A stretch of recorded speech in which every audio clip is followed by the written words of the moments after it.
ചേച്ചി സമരം കടുപ്പിക്കുകയാണ്. കൂടുതൽ ആളുകൾ എത്തിയിട്ടുണ്ടല്ലേ? എത്തിക്കൊണ്ടിരിക്കുകയാണ്. ഞങ്ങളുടെ പഞ്ചായത്തിൽ നിന്ന് അകലക്കുന്നം പഞ്ചായത്താണ്. ഞങ്ങൾ അവിടുന്ന് 11 ചാറ്റന്മാരുണ്ട്. അതിൽ 14 പേര് ഇവിടെ എത്തിയിട്ടുണ്ട്.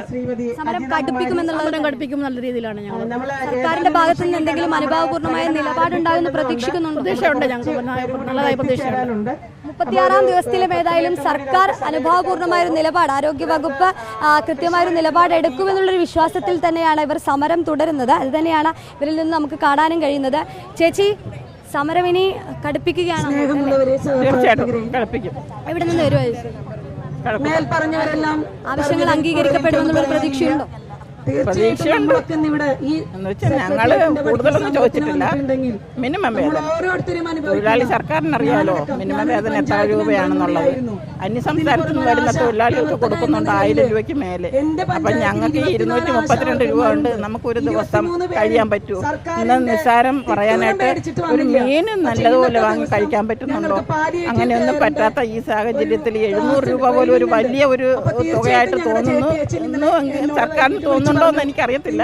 പക്ഷെ നമുക്ക് മിനിമം വേതനം, വിരമിക്കൽ ആനുകൂല്യമായിട്ട് 5 ലക്ഷം, പിന്നെ പെൻഷൻ, ഇത് ഇത്രയും നമുക്ക് തന്നല്ലേ നമ്മൾ പോകുള്ളൂ.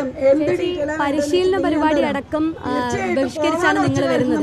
അപ്പൊ ഹാജർ നില അടക്കം അയച്ചു കൊടുക്കണം എന്നുള്ളൊരു ഉത്തരവ് കൂടി ഉണ്ടായിരുന്നു. അപ്പൊ അത് ബഹിഷ്കരിക്കുമ്പോൾ ഏതെങ്കിലും തരത്തിൽ നടപടി ഉണ്ടാകുമെന്ന് കരുതുന്നുണ്ടോ? ഇപ്പോ നടപടി ഉണ്ടായിരുന്നാലും ഞങ്ങൾക്കത് എന്നെ സംബന്ധിച്ച് ഞങ്ങൾ ആശങ്ക സംബന്ധിച്ച് ബാധകമല്ല. കാരണം നമ്മൾ 36 ദിവസം കൊണ്ട് ഇവിടെ ഇരിക്കണം. ഒരു JPH നമ്മൾ കുറ്റം പറയുന്നതല്ല. ഡോക്ടർമാരോ നഴ്സുമാരോ JPHമാരോ അവരൊക്കെ സമരം ചെയ്ത ഈ ഭീഷണി ഇല്ലല്ലോ. അവർക്കെല്ലാം സാധിച്ചു കൊടുക്കും. പിന്നെ ഈ ആശമാരോട് മാത്രം എന്തിനാ ഈ ഭീഷണി ഗവൺമെന്റ് ഇറക്കുന്നത്? നമ്മൾ ആശമാരെ ഇപ്പൊ സ്ത്രീ ശാക്തീകരണം ഒക്കെ പറയുന്നത്, ഈ സ്ത്രീകൾ ഇവിടെ ഇരുന്നിട്ട് ഒരു അലിവ് അവർക്ക് തോന്നിയിട്ടുണ്ട്. അപ്പൊ ഇത് ആശമാരെ തകർക്കുക എന്നുള്ള ഒറ്റ ലക്ഷ്യത്തിലാണ്. ഇത്രയും ദിവസം അവർക്ക് പരിശീലനം നടത്തണം. നമുക്കൊക്കെ പരിശീലനം തന്ന് ട്രെയിനിങ് തന്ന് കയറിയ ആശമാര് തന്നെയാണ്. അല്ല, പരിശീലനം തരാതല്ല അവർ നമ്മളെ എടുത്തത്. അതുകൊണ്ട് നമ്മൾ ഈ ഭീഷണിയിൽ വഴങ്ങുന്നില്ല. ഞങ്ങളെ സംബന്ധിച്ച് ഞങ്ങൾ ഇവിടെ തന്നെ ഇരിക്കും. നമ്മൾ അല്ലെങ്കിൽ ഒരു മനസ്സാക്ഷി കാണിക്കാൻ ഇത്രയും കാലം നമുക്ക് വേണ്ടി ആരോഗ്യ വകുപ്പിന് വേണ്ടി കഷ്ടപ്പെട്ടവരാണ്. അപ്പൊ അവരാരോഗ്യം, നമ്മുടെ ആരോഗ്യം ആരും വേണം നോക്കുന്നത്?